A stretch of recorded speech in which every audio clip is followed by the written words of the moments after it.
Behold, the light of Egypt.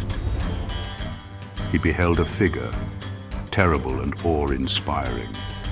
It was the great dragon, with wings stretching across the sky and light streaming in all directions from its body.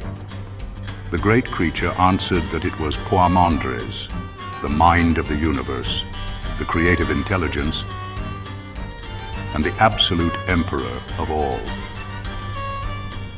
The man fell in love with his own shadow and desired to descend into it. Thus, suffering is the result of the immortal man's falling in love with his shadow and giving up reality to dwell in the darkness of illusion. Prepare yourselves to climb through the 7 rings and to blend your souls with the eternal light. In concluding his exposition of the vision, Hermes wrote, "The sleep of the body is the sober watchfulness of the mind, and the shutting of my eyes reveals the true light."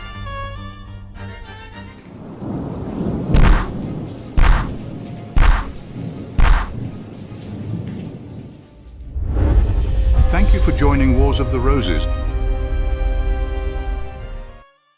As we continue with Part 7,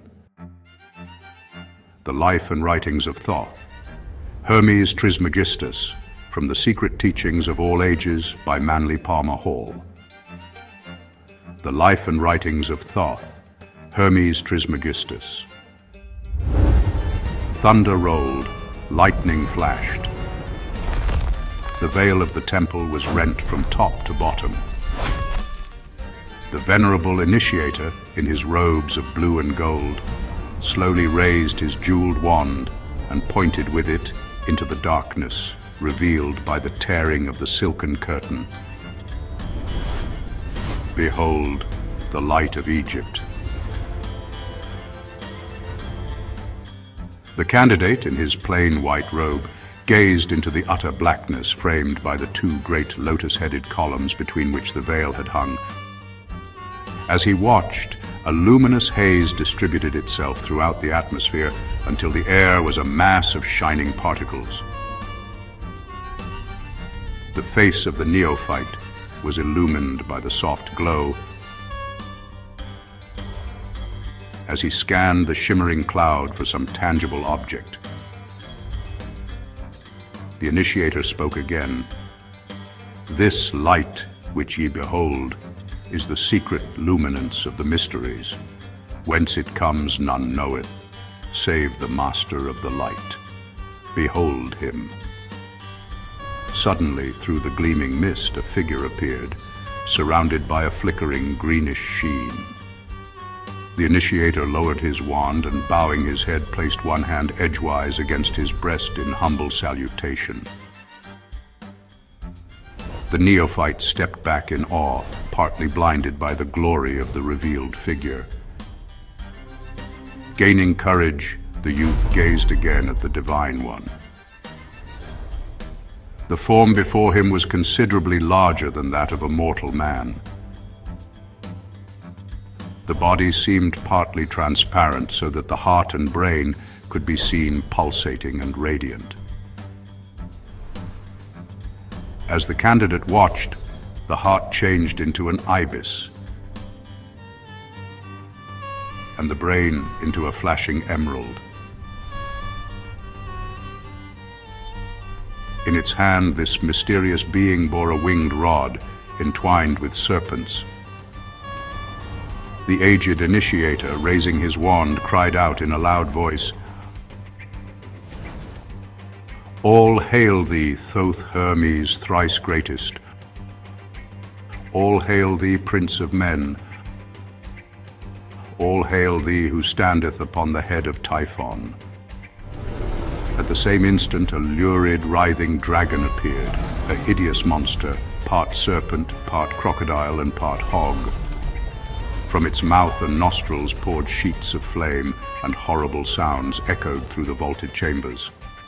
Suddenly, Hermes struck the advancing reptile with the serpent-wound staff, and with snarling cry, the dragon fell over upon its side, while the flames about it slowly died away. Hermes placed his foot upon the skull of the vanquished Typhon.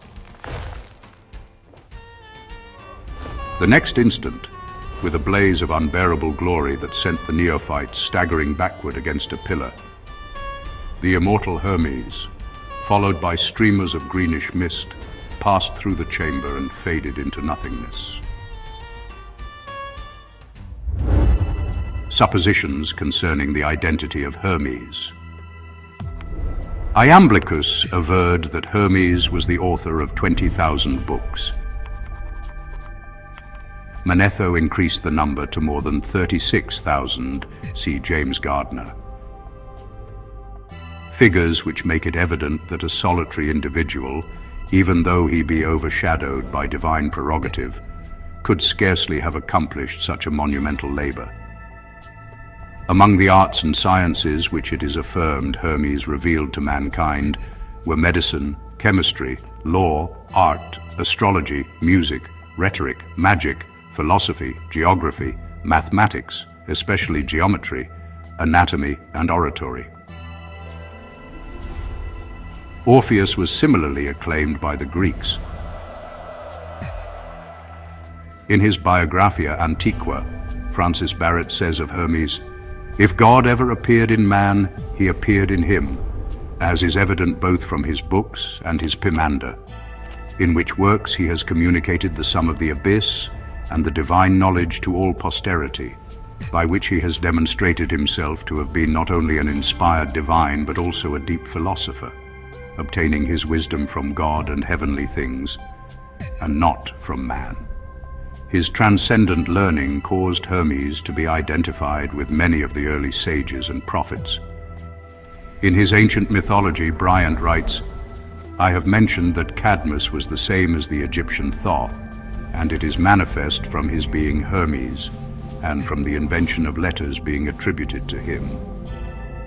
In the chapter on the theory of Pythagorean mathematics will be found the table of the original Cadmean letters.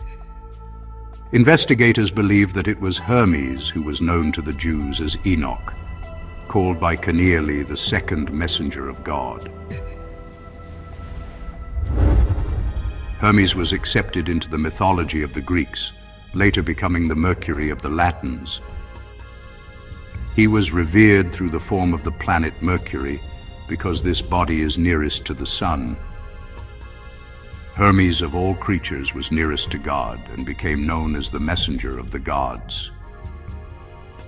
In the Egyptian drawings of him, Thoth carries a waxen writing tablet and serves as the recorder during the weighing of the souls of the dead in the judgment hall of Osiris. A ritual of great significance. Hermes is of first importance to Masonic scholars because he was the author of the Masonic initiatory rituals, which were borrowed from the mysteries established by Hermes. Nearly all of the Masonic symbols are Hermetic in character. Pythagoras studied mathematics with the Egyptians, and from them gained his knowledge of the symbolic geometric solids. Hermes is also revered for his reformation of the calendar system. He increased the year from 360 to 365 days, thus establishing a precedent which still prevails. The appellation Thrice-Greatest was given to Hermes because he was considered the greatest of all philosophers, the greatest of all priests, and the greatest of all kings. It is worthy of note that the last poem of America's beloved poet, Henry Wadsworth Longfellow, was a lyric ode to Hermes. See Chambers' Encyclopedia. The Mutilated Hermetic Fragments. On the subject of the Hermetic books, James Campbell Brown, in his History of Chemistry, has written, "Leaving the Chaldean and earliest Egyptian periods, of which we have remains but no record, and from which no names of either chemists or philosophers have come down to us, we now approach the historic period when books were written, not at first upon parchment or paper, but upon papyrus, A series of early Egyptian books is attributed to Hermes Trismegistus, who may have been a real savant, or maybe a personification of a long succession of writers. He is identified by some with the Greek god Hermes and the Egyptian Thoth or Tuti, who was the moon god, and is represented in ancient paintings as ibis-headed with the disk and crescent of the moon. The Egyptians regarded him as the god of wisdom, letters, and the recording of time.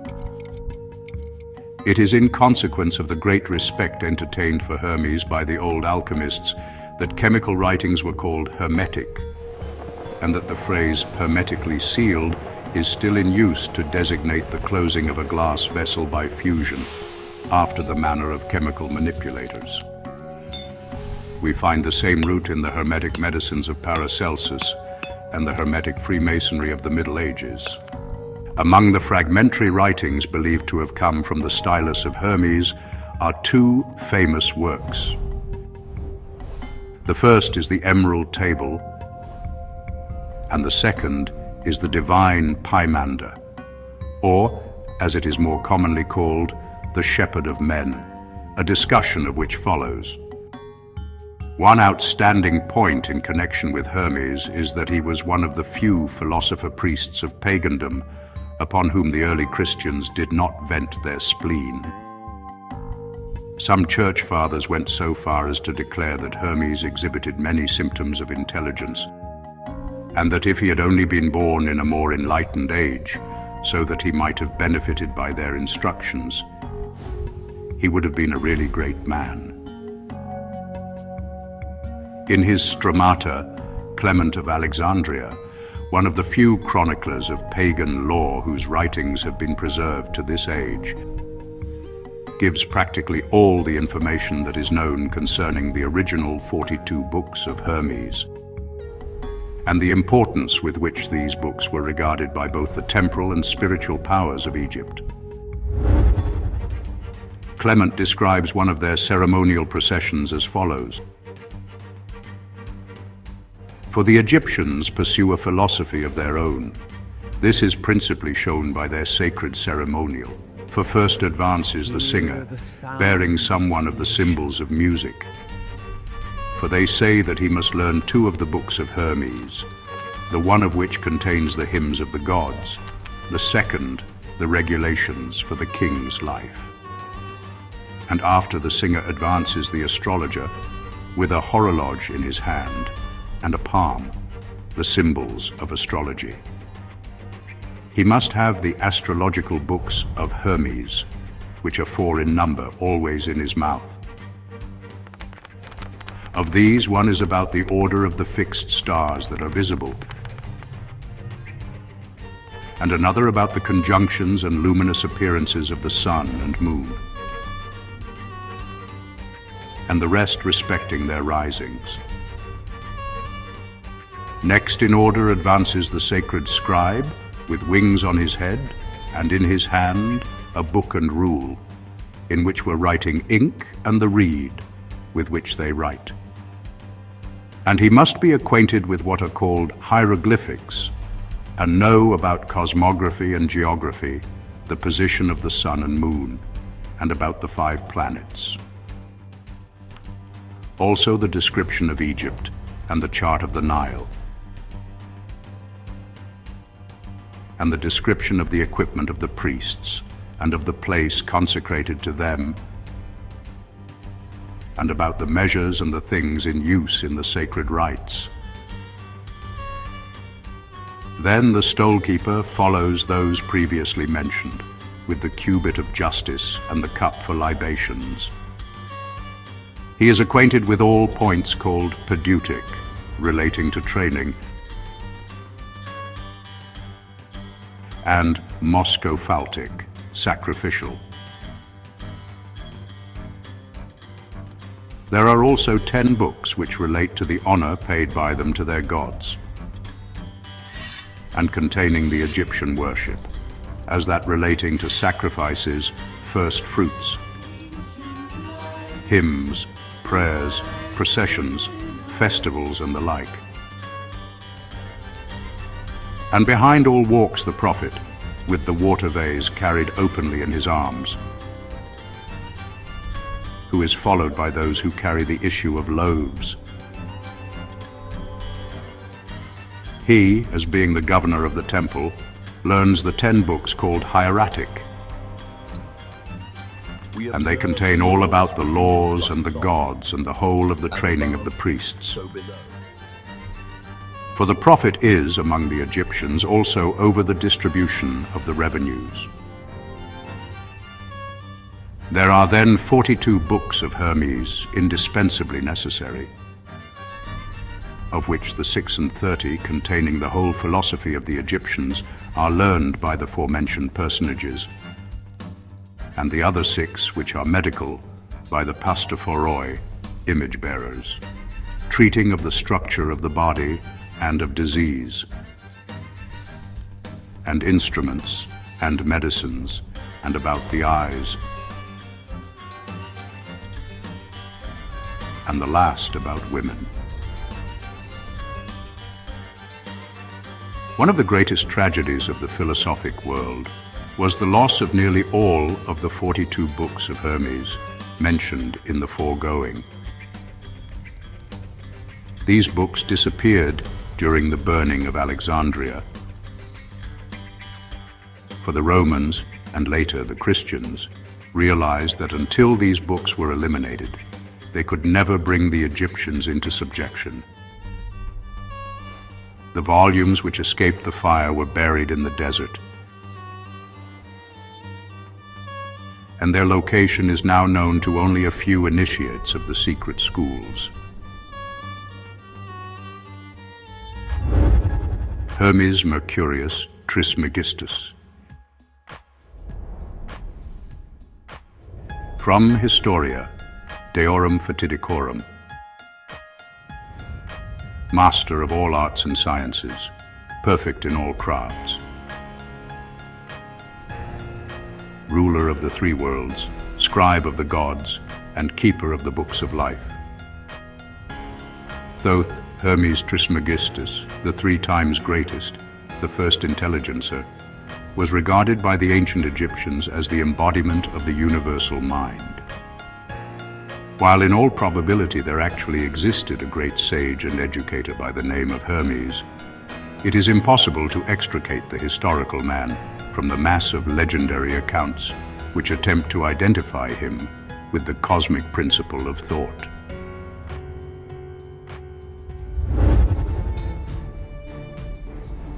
The Book of Thoth. While Hermes still walked the earth with men, he entrusted to his chosen successors the sacred Book of Thoth.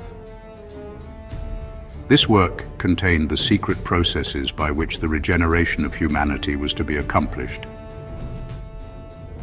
and also served as the key to his other writings. Nothing definite is known concerning the contents of the Book of Thoth, other than that its pages were covered with strange hieroglyphic figures and symbols, which gave to those acquainted with their use unlimited power over the spirits of the air and the subterranean divinities. When certain areas of the brain are stimulated by the secret processes of the mysteries, the consciousness of man is extended, and he is permitted to behold the immortals and enter into the presence of the superior gods. The Book of Thoth described the method whereby this stimulation was accomplished. In truth, therefore, it was the key to immortality. According to legend, the Book of Thoth was kept in a golden box in the inner sanctuary of the temple. There was but one key, and this was in the possession of the master of the mysteries, the highest initiate of the Hermetic arcanum. He alone knew what was written in the secret book. The Book of Thoth was lost to the ancient world with the decay of the mysteries, but its faithful initiates carried it sealed in the sacred casket into another land. The book is still in existence and continues to lead the disciples of this age into the presence of the immortals. No other information can be given to the world concerning it now. But the apostolic succession from the first Hierophant, initiated by Hermes himself, remains unbroken to this day, and those who are peculiarly fitted to serve the immortals may discover this priceless document if they will search sincerely and tirelessly for it. It has been asserted that the Book of Thoth is, in reality, the mysterious tarot of the Bohemians, a strange, emblematic book of 78 leaves, which has been in possession of the gypsies since the time when they were driven from their ancient temple, the Serapeum. According to the secret histories, the gypsies were originally Egyptian priests. There are now in the world several secret schools privileged to initiate candidates into the mysteries. But in nearly every instance, they lighted their altar fires from the flaming torch of Hermes. Hermes, in his Book of Thoth, revealed to all mankind the one way. And for ages, the wise of every nation and every faith have reached immortality by the way established by Hermes in the midst of the darkness for the redemption of humankind.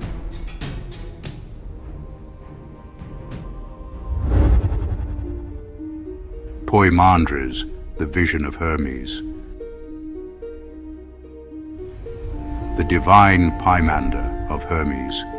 Mercurius Trismegistus is one of the earliest of the Hermetic writings now extant. While probably not in its original form, having been remodeled during the first centuries of the Christian era and incorrectly translated since, this work undoubtedly contains many of the original concepts of the Hermetic cultus. The divine Pymander consists of 17 fragmentary writings gathered together and put forth as one work. The second book of the divine Pymander, called Poimandres, or the Vision, is believed to describe the method by which the divine wisdom was first revealed to Hermes. It was after Hermes had received this revelation that he began his ministry, teaching to all who would listen the secrets of the invisible universe as they had been unfolded to him. The Vision is the most famous of all the Hermetic fragments and contains an exposition of Hermetic cosmogony and the secret sciences of the Egyptians regarding the culture and unfoldment of the human soul. For some time it was erroneously called the Genesis of Enoch, but that mistake has now been rectified. At hand, while preparing the following interpretation of the symbolic philosophy concealed within the Vision of Hermes, the present author has had these reference works. The Divine Pymander of Hermes Mercurius Trismegistus, London 1650, translated out of the Arabic and Greek by Dr. Everard. Hermetica, Oxford 1924, edited by Walter Scott. Hermes, The Mysteries of Egypt, Philadelphia 1925, by Edward Schur, and The Thrice-Greatest Hermes, London 1906, by G.R.S. Mead. To the material contained in the above volumes, he has added commentaries based upon the esoteric philosophy of the ancient Egyptians, together with amplifications derived partly from other Hermetic fragments and partly from the secret arcanum of the Hermetic sciences. For the sake of clarity, the narrative form has been chosen in preference to the original dialogic style, and obsolete words have given place to those in current use. Hermes, while wandering in a rocky and desolate place, gave himself over to meditation and prayer. Following the secret instructions of the temple, he gradually freed his higher consciousness from the bondage of his bodily senses, and thus released his divine nature revealed to him the mysteries of the transcendental spheres. He beheld a figure, terrible and awe-inspiring. It was the great dragon, with wings stretching across the sky and light streaming in all directions from its body. The mysteries taught that the universal life was personified as a dragon. The great dragon called Hermes by name and asked him why he thus meditated upon the world mystery. Terrified by the spectacle, Hermes prostrated himself before the dragon, beseeching it to reveal its identity. The great creature answered that it was Poimandres, the mind of the universe, the creative intelligence, and the absolute emperor of all. Shura identifies Poimandres as the god Osiris. Hermes then besought Poimandres to disclose the nature of the universe and the constitution of the gods. The dragon acquiesced, bidding Trismegistus hold its image in his mind. Immediately, the form of Poimandres changed. Where it had stood there was a glorious and pulsating radiance. This light was the spiritual nature of the great dragon itself. Hermes was raised into the midst of this divine effulgence, and the universe of material things faded from his consciousness. Presently, a great darkness descended and, expanding, swallowed up the light. Everything was troubled. About Hermes swirled a mysterious watery substance, which gave forth a smoke-like vapor. The air was filled with inarticulate moanings and sighings, which seemed to come from the light swallowed up in the darkness. His mind told Hermes that the light was the form of the spiritual universe, and that the swirling darkness which had engulfed it represented material substance. Thoth, the ibis-headed. From Wilkinson's Manners and Customs of the Ancient Egyptians. It is doubtful that the deity called Thoth by the Egyptians was originally Hermes, but the two personalities were blended together, and it is now impossible to separate them. Thoth was called the Lord of the Divine Books and Scribe of the Company of the Gods. He is generally depicted with the body of a man and the head of an ibis. The exact symbolic meaning of this latter bird has never been discovered. A careful analysis of the peculiar shape of the ibis, especially its head and beak, should prove illuminating. Then, out of the imprisoned light, a mysterious and holy word came forth and took its stand upon the smoking waters. This word, the voice of the light, rose out of the darkness as a great pillar, and the fire and the air followed after it, but the earth and the water remained unmoved below. Thus the waters of light were divided from the waters of darkness. And from the waters of light were formed the worlds above, and from the waters of darkness were formed the worlds below. The earth and the water next mingled, becoming inseparable. And the spiritual word, which is called reason, moved upon their surface. causing endless turmoil. Then again was heard the voice of Poimandres, but his form was not revealed.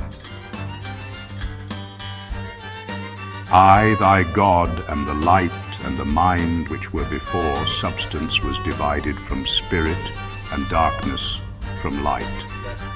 And the Word which appeared as a pillar of flame out of the darkness is the Son of God,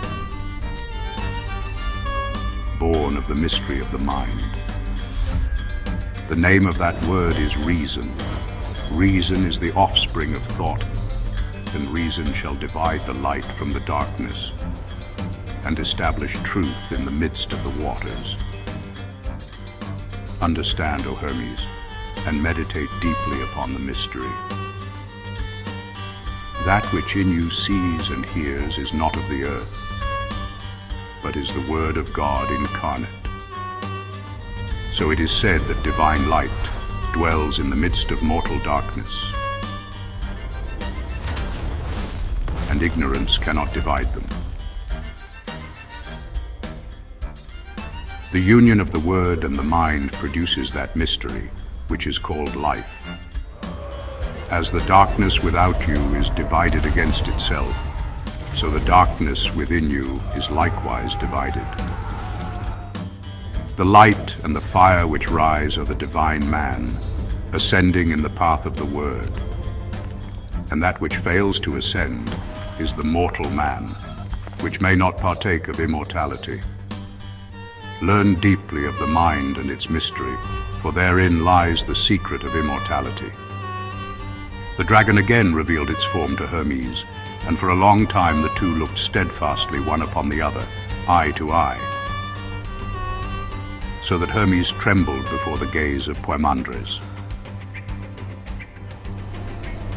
At the word of the dragon the heavens opened, and the innumerable light powers were revealed. Soaring through cosmos on pinions of streaming fire, Hermes beheld the spirits of the stars, the celestials controlling the universe, and all those powers which shine with the radiance of the one fire, the glory of the sovereign mind. Hermes realized that the sight which he beheld was revealed to him only because Poimandres had spoken a word. The word was reason.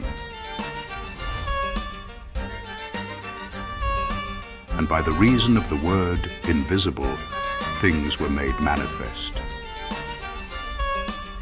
Divine mind, the dragon, continued its discourse. Before the visible universe was formed, its mold was cast. This mold was called the archetype, and this archetype was in the supreme mind long before the process of creation began. Beholding the archetypes, the supreme mind became enamored with its own thought. So, taking the word as a mighty hammer, it gouged out caverns in primordial space, and cast the form of the spheres in the archetypal mold, at the same time sowing in the newly fashioned bodies the seeds of living things. The darkness below, receiving the hammer of the word, was fashioned into an orderly universe. The elements separated into strata, and each brought forth living creatures. The Supreme Being, the mind, male and female, brought forth the Word. And the Word, suspended between light and darkness, was delivered of another mind called the Workman, the Master Builder, or the Maker of Things. In this manner it was accomplished, O Hermes. The Word, moving like a breath through space, called forth the fire by the friction of its motion. Therefore, the fire is called the sun of striving.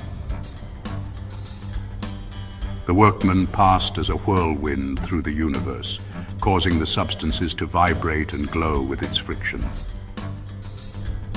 The sun of striving thus formed 7 governors, the spirits of the planets, whose orbits bounded the world. and the 7 governors controlled the world by the mysterious power called destiny, given them by the fiery Workman. When the second mind, the Workman, had organized chaos, the word of God rose straightway out of its prison of substance, leaving the elements without reason, and joined itself to the nature of the fiery Workman. Then the second mind, together with the risen word, established itself in the midst of the universe and whirled the wheels of the celestial powers. This shall continue from an infinite beginning to an infinite end, for the beginning and the ending are in the same place and state. Then the downward turned and unreasoning elements brought forth creatures without reason. Substance could not bestow reason, for reason had ascended out of it. The air produced flying things, and the waters such as swim. The earth conceived strange, four-footed and creeping beasts, dragons, composite demons, and grotesque monsters. Then the Father, the Supreme Mind, being light and life, fashioned a glorious universal man in its own image, not an earthy man, but a heavenly man, dwelling in the light of God. The Supreme Mind loved the man it had fashioned and delivered to him the control of the creations and workmanships. The man, desiring to labor, took up his abode in the sphere of generation and observed the works of his brother, the second mind, which sat upon the ring of the fire.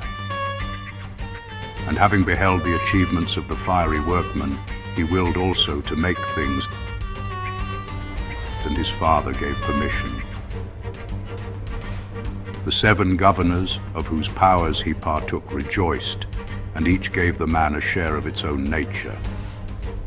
The man longed to pierce the circumference of the circles and understand the mystery of him who sat upon the eternal fire.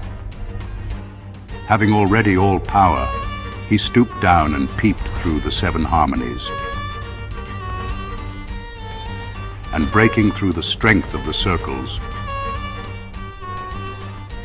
made himself manifest to nature stretched out below. The man, looking into the depths, smiled, for he beheld a shadow upon the earth and a likeness mirrored in the waters, which shadow and likeness were a reflection of himself. The man fell in love with his own shadow and desired to descend into it. Coincident with the desire, the intelligent thing united itself with the unreasoning image or shape. Nature, beholding the descent, wrapped herself about the man whom she loved, and the two were mingled. For this reason, earthy man is composite.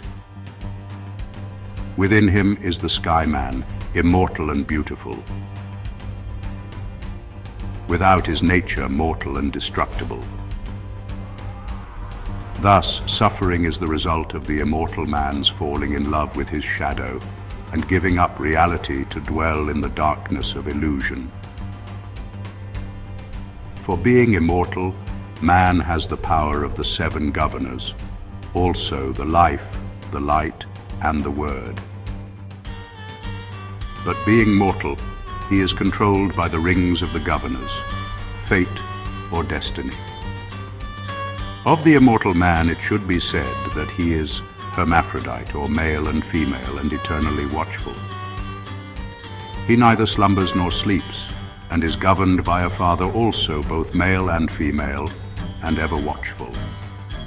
Such is the mystery kept hidden to this day, for nature, being mingled in marriage with the sky man, brought forth a wonder most wonderful. 7 men, all bisexual, male and female, and upright of stature, each one exemplifying the natures of the 7 governors. These, O Hermes, are the 7 races, species, and wheels, After this manner were the 7 men generated. Earth was the female element, and water the male element. And from the fire and the aether they received their spirits. And nature produced bodies after the species and shapes of men. And man received the life and light of the great dragon. And of the life was made his soul, and of the light his mind. And so all these composite creatures containing immortality, but partaking of mortality, continued in this state for the duration of a period. They reproduced themselves out of themselves, for each was male and female. But at the end of the period, the knot of destiny was untied by the will of God, and the bond of all things was loosened. Then all living creatures, including man, which had been hermaphroditical, were separated, the males being set apart by themselves and the females likewise, according to the dictates of reason. Then God spoke to the holy word within the soul of all things, saying, "Increase in increasing and multiply in multitudes, all you, my creatures and workmanships. Let him that is endued with mind know himself to be immortal, and that the cause of death is the love of the body. And let him learn all things that are, for he who has recognized himself enters into the state of good." And when God had said this, Providence, with the aid of the 7 governors and harmony, brought the sexes together, making the mixtures and establishing the generations. And all things were multiplied according to their kind. He who through the error of attachment loves his body abides wandering in darkness, sensible and suffering the things of death. But he who realizes that the body is but the tomb of his soul rises to immortality. A Greek form of Hermes.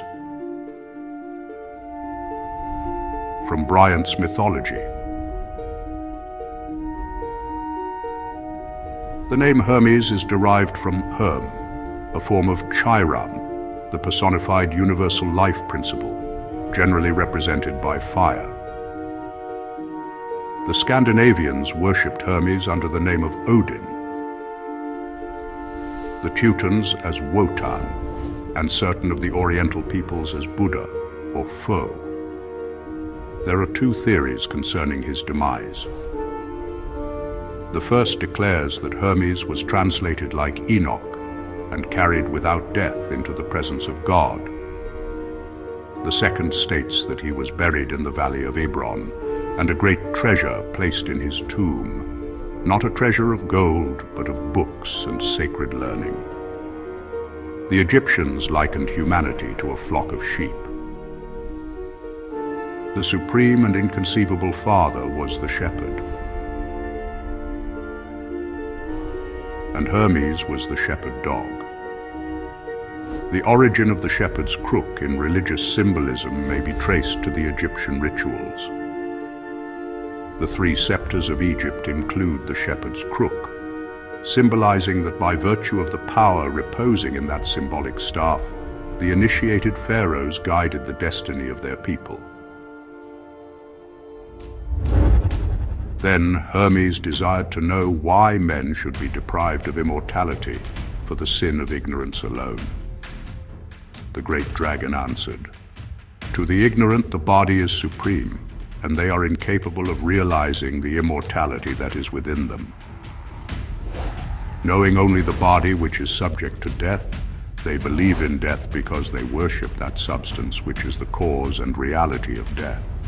Then Hermes asked how the righteous and wise pass to God, to which Poimandres replied, "That which the word of God said, say I, because the Father of all things consists of life and light, whereof man is made." If therefore a man shall learn and understand the nature of life and light, then he shall pass into the eternity of life and light. Hermes next inquired about the road by which the wise attain to life eternal, and Poimandres continued, "Let the man endued with a mind mark consider and learn of himself, and with the power of his mind divide himself from his not-self and become a servant of reality." Hermes asked if all men did not have minds, and the great dragon replied, "Take heed what you say, for I am the mind, the eternal teacher. I am the father of the word, the redeemer of all men. And in the nature of the wise the word takes flesh. By means of the word the world is saved.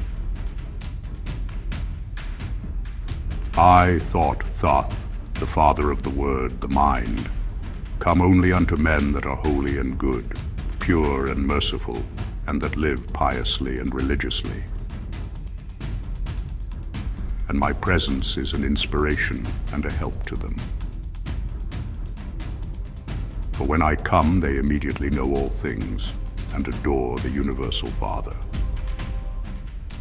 Before such wise and philosophic ones die, they learn to renounce their senses, knowing that these are the enemies of their immortal souls. I will not permit the evil senses to control the bodies of those who love me, nor will I allow evil emotions and evil thoughts to enter them. I become as a porter or doorkeeper and shut out evil, protecting the wise from their own lower nature. But to the wicked, the envious and the covetous, I come not, for such cannot understand the mysteries of mind. Therefore, I am unwelcome.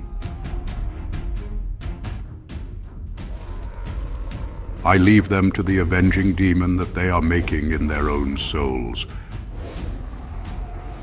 For evil each day increases itself and torments man more sharply. And each evil deed adds to the evil deeds that are gone before until, finally, evil destroys itself. The punishment of desire is the agony of unfulfillment. Hermes bowed his head in thankfulness to the great dragon who had taught him so much, and begged to hear more concerning the ultimate of the human soul. So Poimandres resumed. At death, the material body of man is returned to the elements from which it came, and the invisible divine man ascends to the source from whence he came, namely, the eighth sphere. The evil passes to the dwelling place of the demon, and the senses, feelings, desires, and body passions return to their source, namely, the seven governors, whose natures in the lower man destroy, but in the invisible spiritual man give life. After the lower nature has returned to the brutishness, the higher struggles again to regain its spiritual estate. It ascends the seven rings upon which sit the seven governors, and returns to each their lower powers in this manner. Upon the first ring sits the moon, and to it is returned the ability to increase and diminish. Upon the second ring sits Mercury, and to it are returned machinations, deceit, and craftiness. Upon the third ring sits Venus, and to it are returned the lusts and passions. Upon the fourth ring sits the sun, and to this lord are returned ambitions. Upon the fifth ring sits Mars, and to it are returned rashness and profane boldness. Upon the sixth ring sits Jupiter, and to it are returned the sense of accumulation and riches.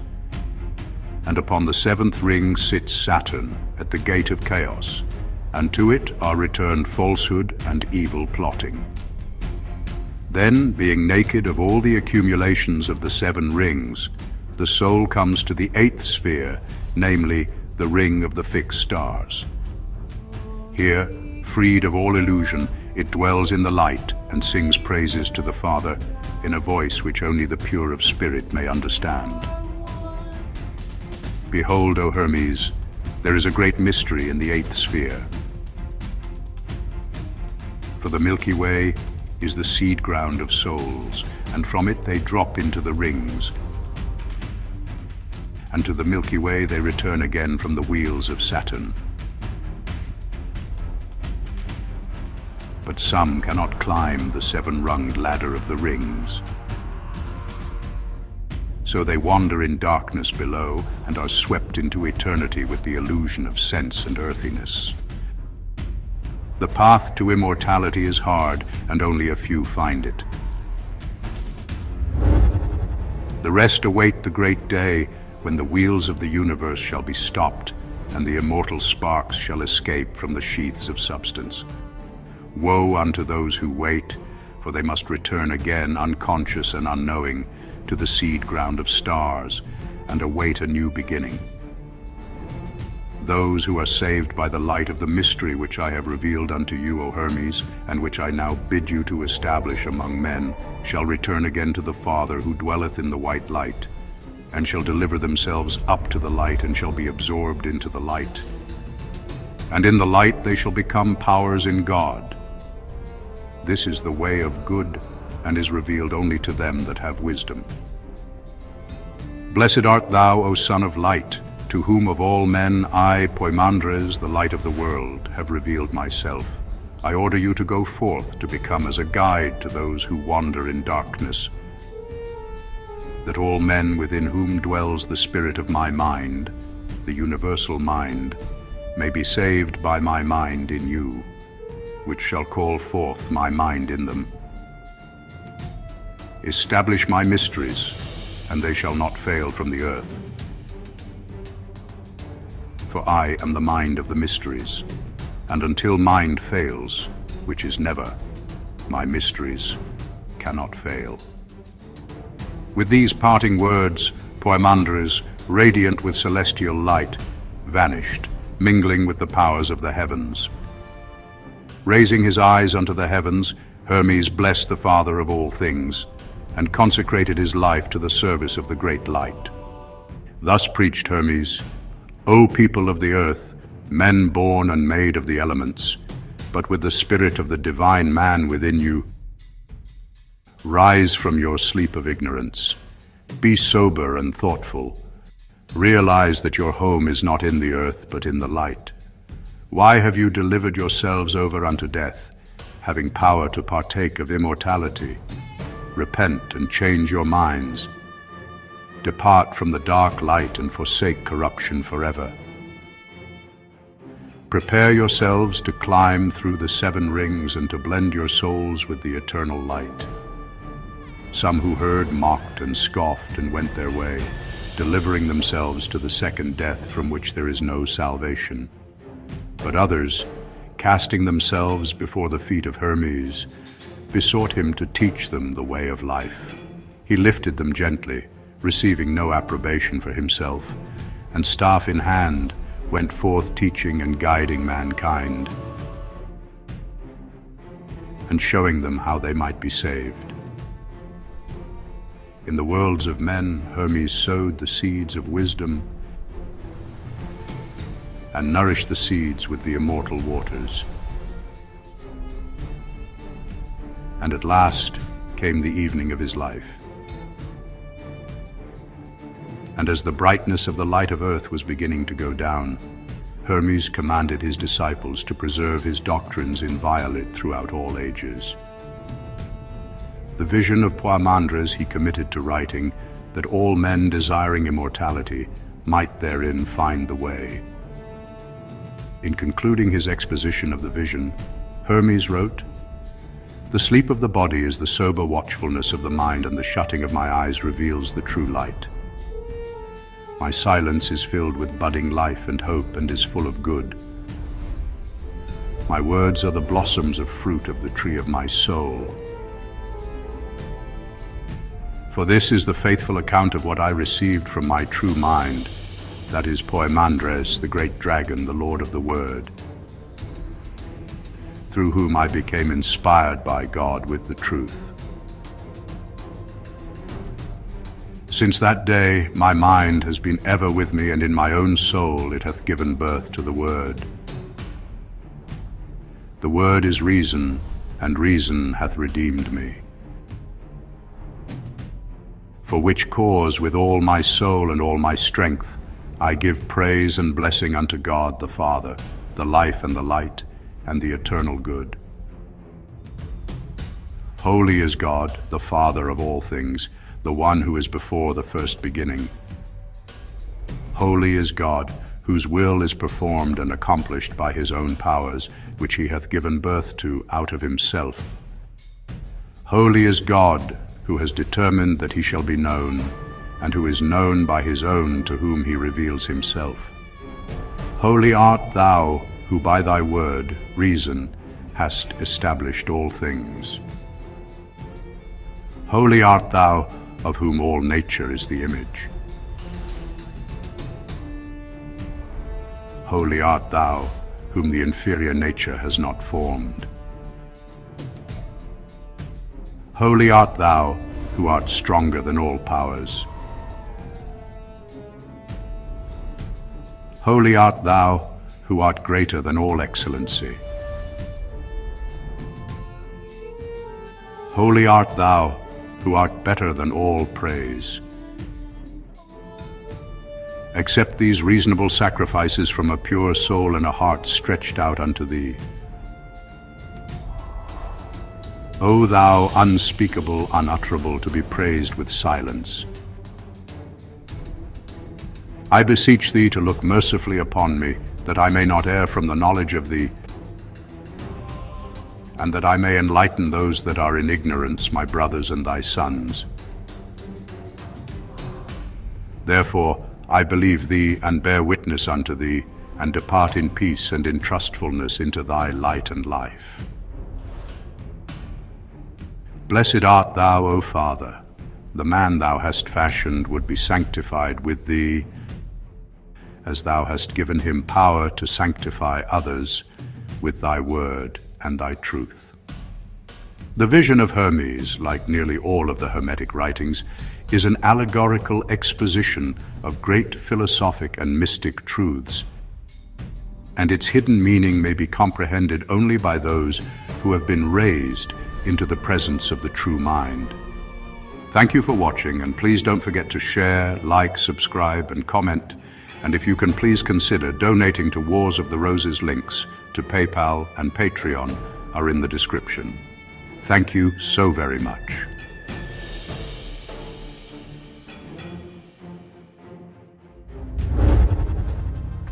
An idealistic depiction of the Atlantean mystery temple. In the Critias, Plato describes in detail the divine foundation of the Atlantean Empire, originally known as Poseidonis. The golden age preserved in myth and legend, when the gods walked with men, depicts the zenith of Atlantean civilization. The demigods of the ancient world were the Atlanteans, to whom every civilized nation owes an incalculable debt of gratitude.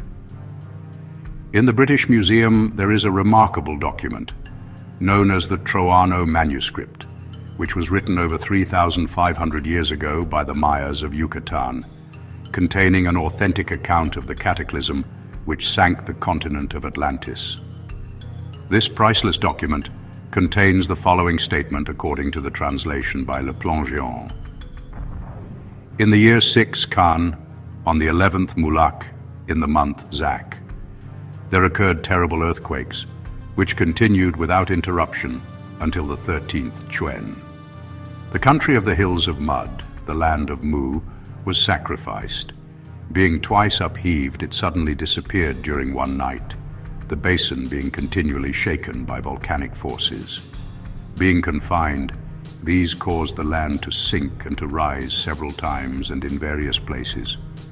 At last the surface gave way, and 10 countries were torn asunder and scattered. Unable to stand the force of the convulsions, they sank with their 64 million inhabitants. Before the Atlantean continent was submerged, the initiates of the Atlantean mysteries, carrying with them the secret doctrines entrusted to their keeping, immigrated into Egypt and other parts of the earth where they would be safe from the impending catastrophe. Thus, their secret teaching, with its priceless value to subsequent ages, was preserved. They established centers of learning and promulgated the code, clothed in the language of symbolism, to such as they deemed worthy to receive it.